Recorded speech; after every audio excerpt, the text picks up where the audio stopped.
In an increasing complex and competitive world, organizations usually strive to create environments that would foster innovation, creativity, and productivity.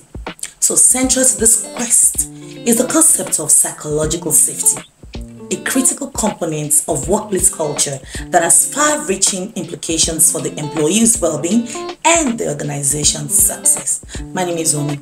Welcome, it's Steps Corner. Please do not go anywhere. We'll be right back.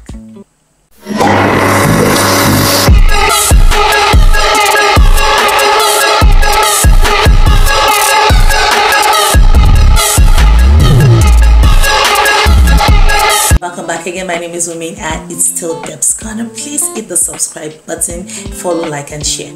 Today I want to talk about psychological safety. What exactly is psychological safety at workplace?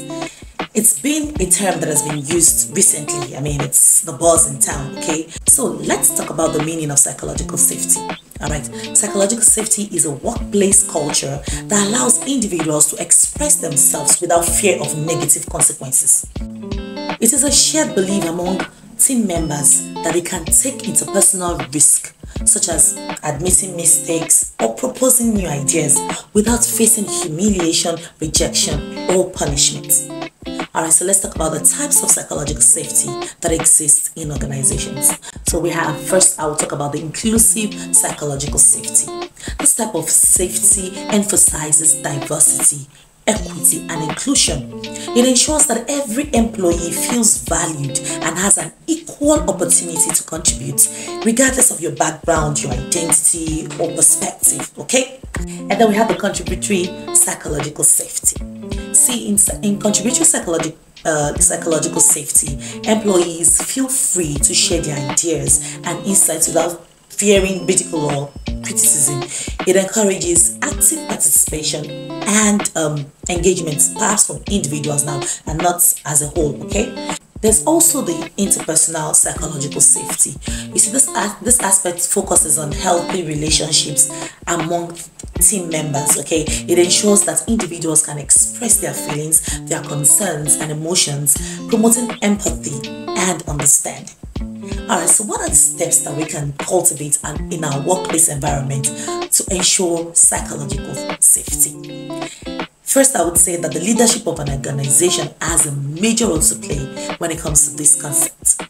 Leaders set the tone. A commitment to psychological safety must start from the top.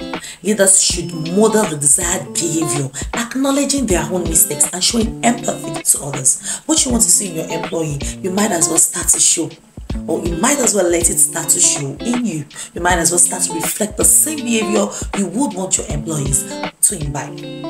Then there's the open and the inclusive communication. Try to encourage open dialogues where every voice is heard. Foster a culture of listening, empathy and respect. Create channels for anonymous feedback if needed. Have you ever wondered or ever noticed that most in the Western world, kids are usually very outspoken? You know why? Because their parents have the culture of not shutting them down whether they are right or wrong. You will notice that when the kids are speaking, especially when they're at a very young age, perhaps 2, 3, 4 years, they sometimes might use the wrong word or pronounce a word incorrectly. When the parents want to correct, they correct in a very subtle manner. They could say, "Oh darling, that's not the word, it's this," and then the child takes the correction. They don't make the child feel bad. They don't correct the child in a way that makes the child feel like, okay, next time maybe I probably shouldn't say anything. That is what we're talking about here, okay? Encouraging open dialogues, allowing people to voice their thoughts, their minds, their perspective without them feeling uncomfortable. An organization, in order to encourage psychological safety, we need to establish ground rules. We need to develop a set of team guidelines that emphasizes mutual respect and constructive communication. We should address what behavior is expected from each staff or members of staff of the company and what is not tolerated. Then we should also embrace constructive feedback. Ensure that feedback is delivered with a constructive intent. Encourage feedback as an opportunity for growth and learning rather than as criticism. Let us recognize and reward risk-taking. staff that go out of their way to take risk. Acknowledge and celebrate team members who take risk and contribute to innovative ideas.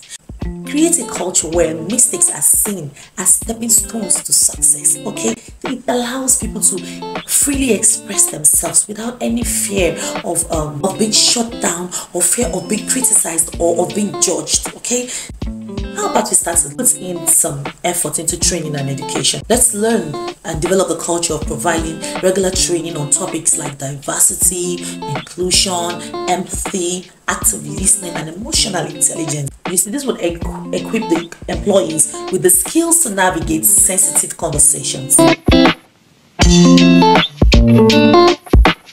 How do we handle conflict resolutions amongst teams, among staff? We need to establish a transparent and fair conflict resolution process to address interpersonal issues. We need to ensure that all disputes are addressed promptly and impartially. We should learn or create a culture that continuously monitors the climate of psychological safety within the organization. Okay, we should gather feedback from employees and make data-driven improvements. So I'm saying that development and implementation of diversity and inclusion, programs that encourages diversity and inclusion in the workplace can help ensure that employees feel welcome and well represented. Let's take a look at the impact of psychological safety on members of staff of a company or of an organization. And please, as we do that, could you please hit the subscribe button, follow, like, and share.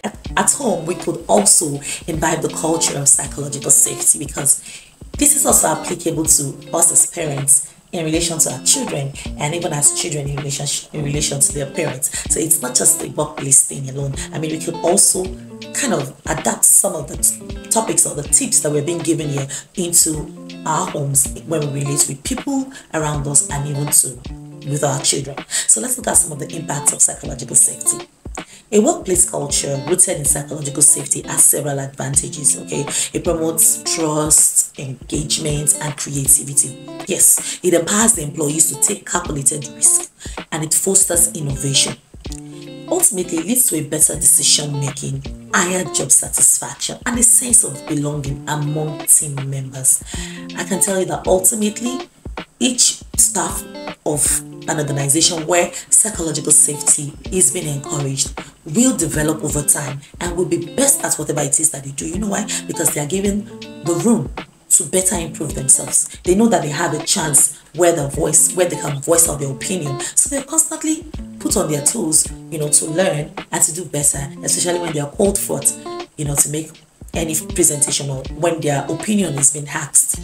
Okay, so ultimately it leads to better decision making, higher job satisfaction, and a sense of belonging among team members. In conclusion, psychological safety is not a mere buzzword, but a fundamental aspect of healthy workplace culture, because it enables employees to be their best selves, encouraging collaboration, risk-taking, and overall well-being. By implementing the steps to cultivate psychological safety, organizations can thrive in an environment where employees feel valued, respected, and safe to express themselves, their opinion fully without any fear of intimidation or criticism. Alright, so I hope this has helped someone today to understand how to deal better with your colleagues at work.